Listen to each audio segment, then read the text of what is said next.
a pretty one, Ulysses.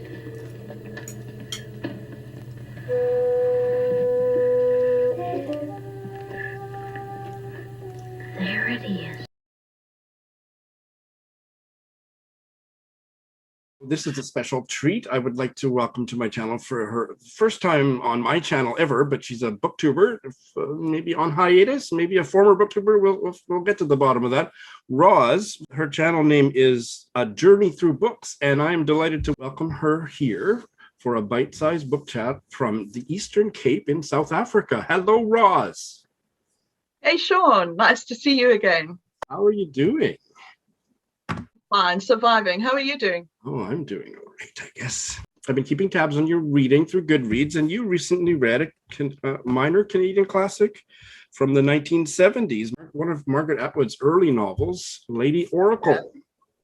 You gave it 4 stars. I've never read it. You're more Canadian than I am. Doubt it. So how was it? I quite enjoyed it. It was one of those unusual books to enjoy because it shouldn't have been a book that I enjoyed.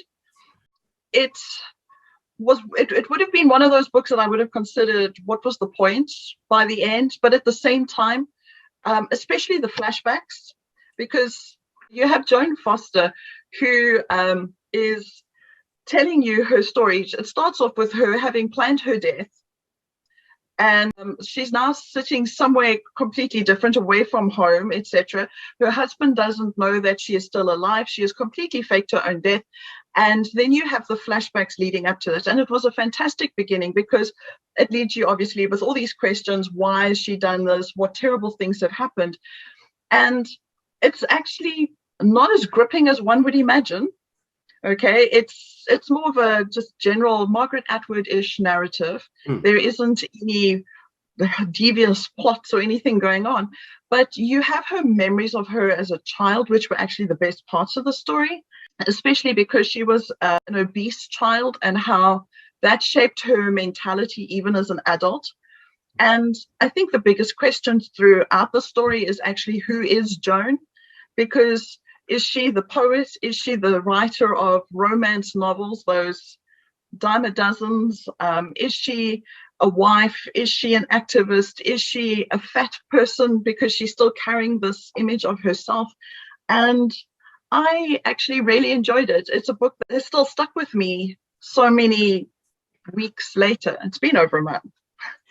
And I see also, among other things in her past, she was the mistress of a Polish count. Yes. And she's involved with a guy called the Royal Porcupine. I mean, let's talk about random.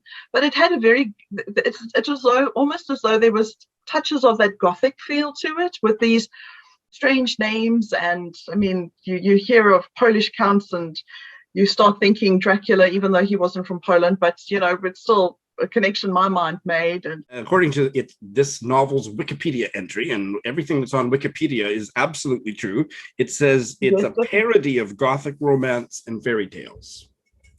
I think you could consider some of that definitely true. There definitely was the parody of a Gothic in there, of the Gothic novel.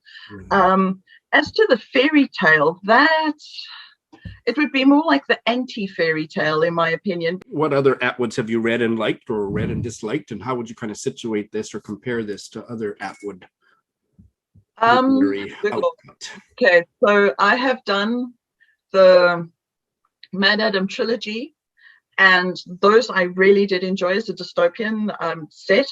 Back when I was in my teens, I read Surfacing, which has scenes that I still graphically remember, her giving birth on her own and chewing the umbilical cord in an animalistic way. That still graphically sticks in my mind. It was such a feminist moment in that book, but don't ask me what the rest of it was about. It is 27 years ago. And what else? I have read the Penelopead, which I quite enjoyed as well. I thought that was very poetic. But my favorite Margaret Atwood is the one that she did on The Tempest for the Hogarth. Fairly new one. I read it too. Hagseed. Yes, Hagseed. That was it. Hagseed. I loved Hagseed. I thought Hagseed was fantastic. What did you think of Hagseed? I liked it when I first set it down, and then it didn't age well. So I actually gave it, demoted it by star rating, a star rating or two after about 6 months, but just not the kind of, I'm not really into the retelling kind of stuff. I just thought it was such an interesting way, because she sat and analyzed elements of Hagseed, of the Tempest in there as well, which I quite appreciated, especially from a teacher's point of view. And I like the way she did the retelling. I just loved Hagseed. I thoroughly enjoyed it. That's great. And your last appearance on BookTube was for ShakeTube about 11 months ago. So there you go. Okay. Yeah. What's the tone of this novel? Is it kind of satirical? Got a lot more nostalgia than satirical. Okay. And almost, I would say, disappointment as well. That's why I feel it was more of an anti-fairy tale. The protagonist was, I feel, disappointed with where she ended up. She had, I think, possibly the idea of the fairy tale, and it all fell through. Interesting. Now, I find when I think of the word parody or satire, I think, okay, I'm not meant to identify or empathize with or care about the characters. It's kind of, the characters are in service of some kind of a mocking or making fun of. But did you care about, what's her name, Joan? I cared about Joan in the sense that I could really sympathize with her, remembering herself as an overweight youngster. I think that is an element of oneself that one doesn't lose. I don't think one's physicality is necessarily actually a physical thing. I think it's definitely a mental thing in how you see oneself, because I know I've looked back at photographs of myself as a child and I've wondered what the hell I thought I was, why I thought I was overweight. You know, it's like, good Lord, I'd love to look like that again. But there's still that element that stays with one, and it changes the way one views themselves. And that part of it, I really identified with. Unfortunately, I have never dated a count or, yeah. Well, the night is young. The night is young, Roz. Yeah, well, let's see how many men I attract while I'm standing outside painting the house. Be careful what you wish for. Well, I now know a whole heck of a lot. I didn't know anything. I don't think I'd ever heard anything about this novel, so I think I need to try it too. Sure, you're going to enjoy bailing at some point. No, I don't think I've ever bailed on a Margaret Atwood. I love Cat's Eye and The Blind Assassin. Those are my two favorites. And Blind Assassin was fantastic. Yeah, and the what's the dystopian one? Handmaid's Tale. I've read Handmaid's that too. Tale. I loved, yeah. Yeah. So great. Yeah, that was fantastic. I still need to get to the Testaments. I've got it up there. Well, but, you know, maybe when you don't. The top shelf, maybe you don't. The reviews are pretty consistently mediocre to awful. But I've bought it. It cost me a fortune. So now I'm going to have to just read it and pass through. Roz, thank you so much. It's a pleasure, Sean. Thanks for having me. This is a really special treat to welcome Ron Restrepo from Houston, Texas to my channel. Ron is, I would say, I think I've just given him this title, the Grand Duke of Bookish Twitter. Welcome to my channel, Ron. Oh, it's an honor to be here, is it, Sean? I've loved your videos, and I'm just really, it's a pleasure to be on with you. Well, the honor is all mine, and you and I have been following each other on Twitter, and I've gotten, I think the first interaction we ever had was we just talked about this offline. We can't remember what the book was, but I saw you tweeted something about it, and then I added it to my Goodreads TBR. Goodreads spits out the tweet, and you commented on the tweet and saying, "Oh, I think I really like this book." And I said, "I know. I saw your tweet, and that's why I put it on." So, yeah, big influence on my TBR. You're one of the many people that I blame for how swollen my TBR is. And today, Ron, we're here to talk about a book that you recently read, "The Storm" by Tomás González, and you've got it right there. Translated from the Spanish by Andrea Rosenberg. Described as an atmospheric, gripping portrait of the resentments that devastate one particular family. Yes. Tell us more. Because we were talking about how we find books on Twitter, and I I found actually the first one I've read of his, another Archipelago book, The Difficult Light, and I liked it so much I dove in and got The Storm. It's a delightful book. It's about a family. It's a father, two sons who live on an island off the coast of Colombia and run a tourist operation there. It's the ties that bind families, really, because it's the father has a mistress who he lives with on the island, and the same compound with the guest house where his wife, who's suffering increased dementia, lives a few houses down, and his two sons live there. Yeah, the two brothers who are twins, but very different characters. One strongly dislikes his father, and he's much more independent. And his twin, Javier, is bookish, and he's the one that sort of keeps the family together as a liaison between his twin brother and his mother, who is suffering from dementia and who lives at the same tourist property as the others. So that's the sort of familial battle. And it sounds heavy. Is it? It's one of the reasons that I liked it and one of the reasons I like Tomás González is his style of writing is very gentle and fluid, but he builds in this great tension because, as the title, The Storm is off the coast, so everybody knows it's coming, and the father and the two sons are the only ones who decide to brave it because the father is the greedy kind and he wants to catch as many fish as he can to supply the folks who are living at his tourist facility. And so that's the tension that goes out in the sense that, so it's there really between the different, very sort of gentle writing, but just tension between the characters and this oncoming storm. And then you're wondering throughout what's going to happen in the storm. Are they going to make it or not? It sounds really interesting. Now, is the kind of story where you get close to the characters, or is it more distant? For me, as I said, I got closer to Javier, the twin, who's the bookish twin, and sort of keeping everybody together. One of the fascinating things is it switches from third-person narrator to a tourist, gives first-person narration, and the father gives some narration, which is italicized. So you get to see all these different viewpoints. And for me personally, I mean, I could sort of link up with Javier, and the others were not as easy. And the poor mother too. So that's the other one who's suffering from dementia, but she's got her own sort of magical insights. Interesting. Now I see it's really short. It's 120 pages according to Goodreads. Very short. Yes. There's a lot packed into a little book, and it's separated out. It gives you it's over like 4 o'clock Saturday morning to 6 o'clock Sunday morning. Okay. So it's split out by the hours when the activity takes place. And you've got the different narrators, whether it's third person, first person. And it's sort of like the Greek chorus. You get a bunch of the folks who are staying at the tourist facility give their viewpoints on daily activities. And the setting is contemporary? Yes.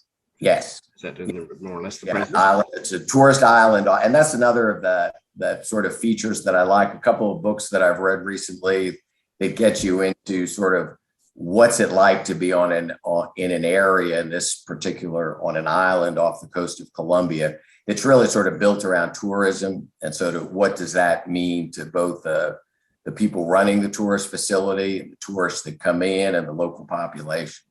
I think I need to read this. Archipelago, you read a lot of Archipelago books. Yes, and that's another one. We were talking, and one of the things that over the last 18 months or whatever, it's become a lot more focused on publishers that I like, small independent publishers, aligns with, and as I was telling you before, I have to give a shout out to my local independent bookstore, Brazos.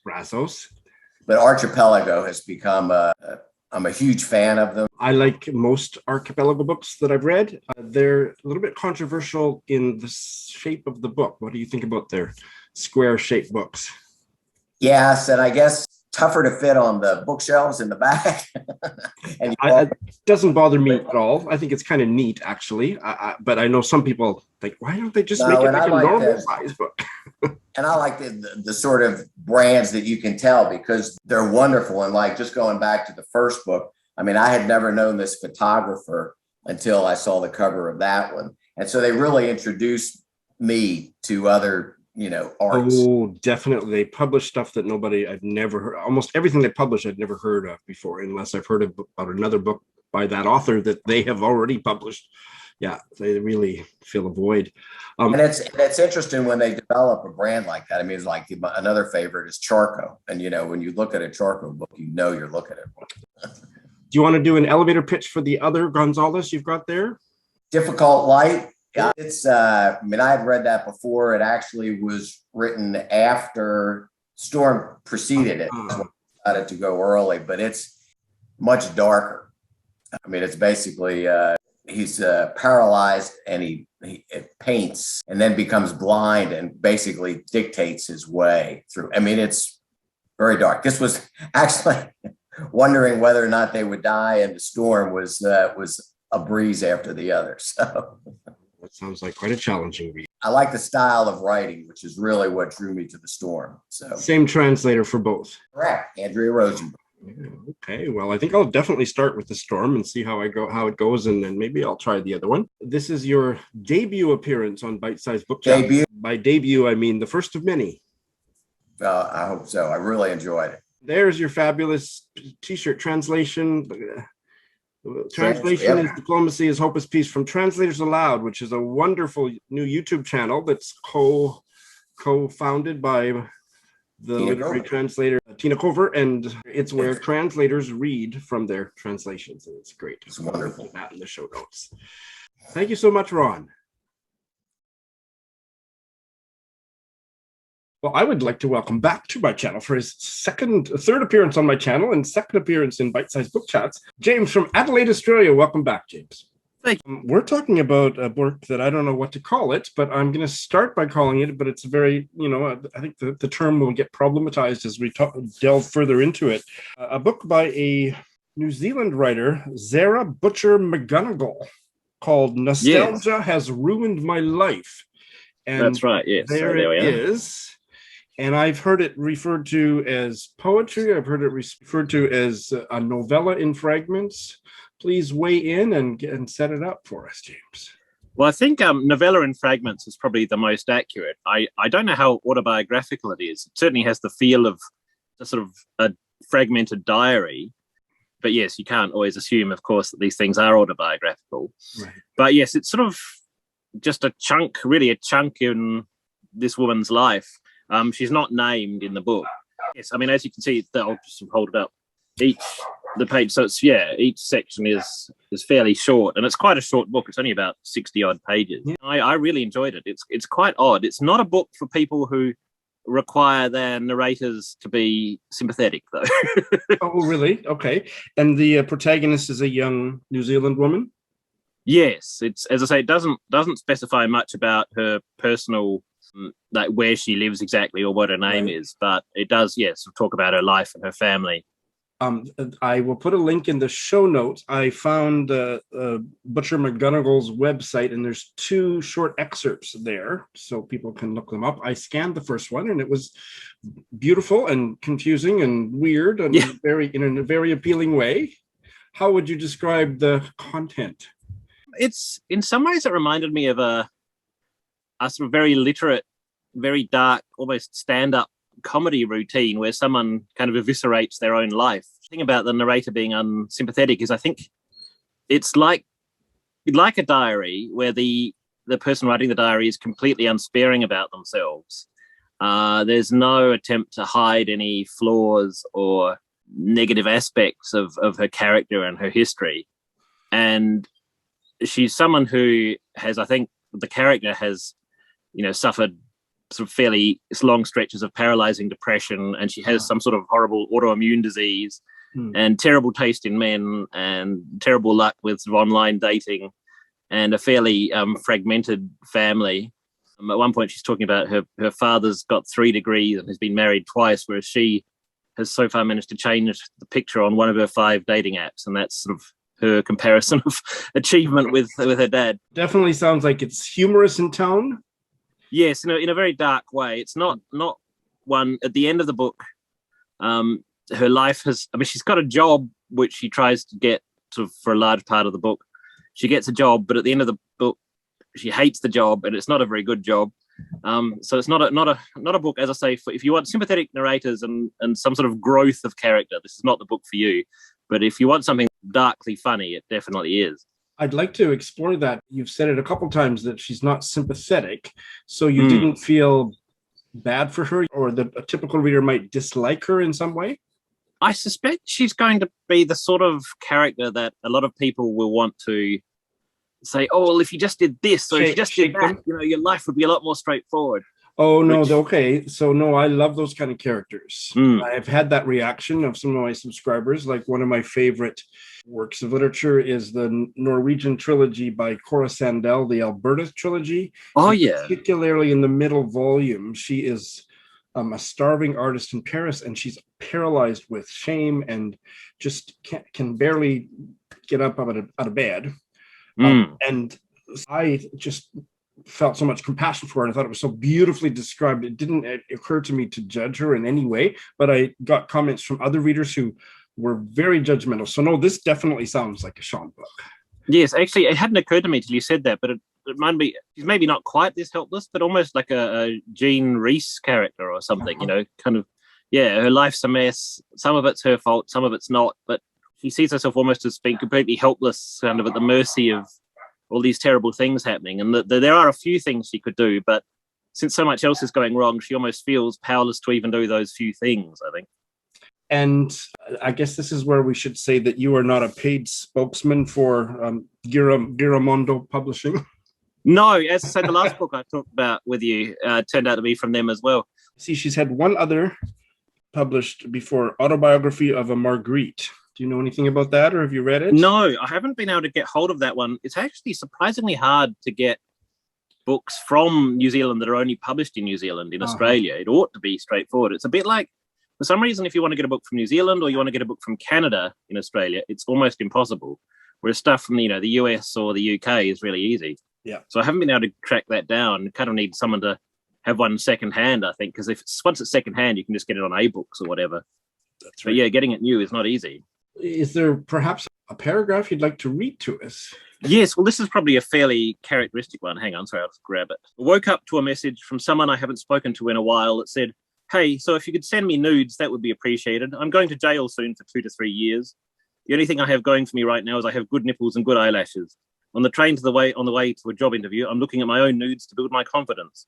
The interviewer asked me what I was doing between 2013 and 2015, and I didn't feel like I could say debilitating depression and poor physical health. So I said I worked as an English tutor for an educational company, but then she asked for a reference from them. So that's fairly characteristic. There's a lot going on there, and a lot of different tones that kind of mash up against each other in a very appealing way. Yes. It's a short read. I can get it, the ebook, for pretty much for free. So I think I'm going to get to this one sooner rather than later. And when I first posted about it, someone asked, about the cover. Is that a woman with a potato? And it is. That's the author herself. And that is actually a scene from the book. So I was not expecting that. Very interesting.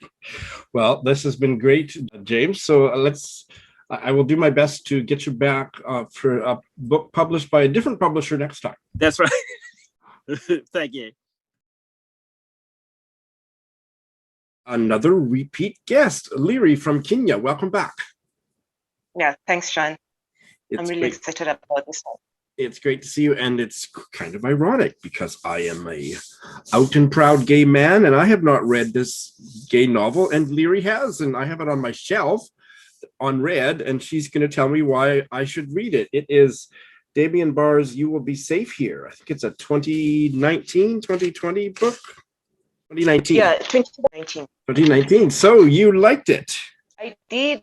I don't necessarily think it's a gay book because there's one particular character.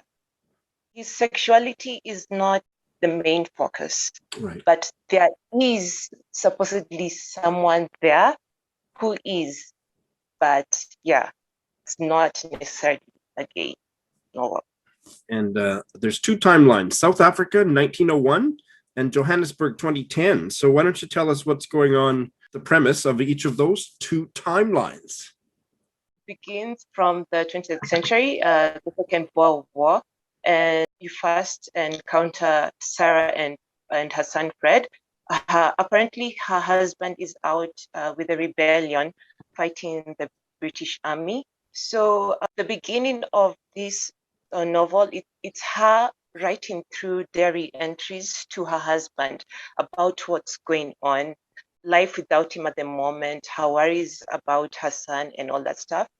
And from the get-go, there's this sense of like ominous threat going on because she sees like smoke from houses being burned and all that stuff. So eventually the British do come to her house, and because of the scorched earth policy that they have, they burn houses, they burn the farm, the homestead, and this is in order for the rebellion not to get any resources and information to continue fighting the British Army. Right. So all the women and children are relocated to concentrated camps, as well as Africans, but they are in different camps. Though they do work for the British people to get their rations. So life in this camp is terrible, it's devastating, as in they're in hellish conditions and there's malnutrition and people are dying. In these spaces, the British tell them that this is done all for their own safety. And in reality, it's really not. Right. So when you move forward to the 21st century, you meet Willem. He's a teenager. Yeah. This is one character I really loved from this book.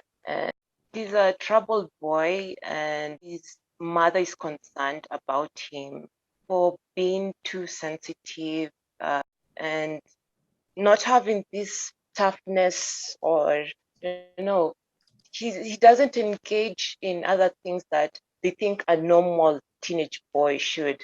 So through his mother's fiancée, she agrees to let her son go to this camp. It's called New Dawn Safari Camp, where they are supposedly make men out of boys. Yeah. And just shows how the past sort of trickles down to the present, or like terrible things that do happen to people and all that stuff.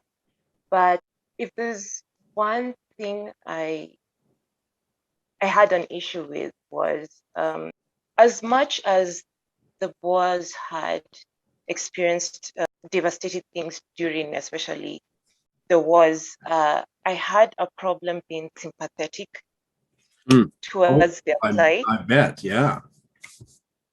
Because at the same time, well, there are also Africans over there who are existing in the same space. And this war was mainly a white man's war, and the Africans are caught in the middle of it. So what disappointed me the most is the author didn't take the opportunity to also explore the injustice and issues that also the Black people suffer through. But the novel does have a compassionate take on this whole thing.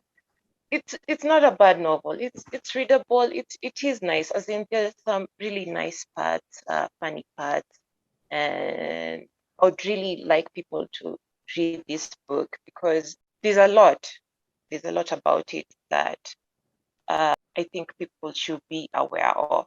Mm-hmm. As in, even after reading the book, you have the opportunity to go online and maybe do your own research about the events that occurred.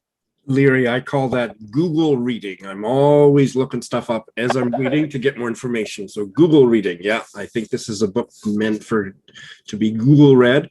This is the first time I've heard anything about the 1901 South African Boer War timeline, about the fact that the Black South Africans got short shrift. They didn't get enough time and attention in the novel. So that's a very serious omission. So I want to read it and see what that's all about.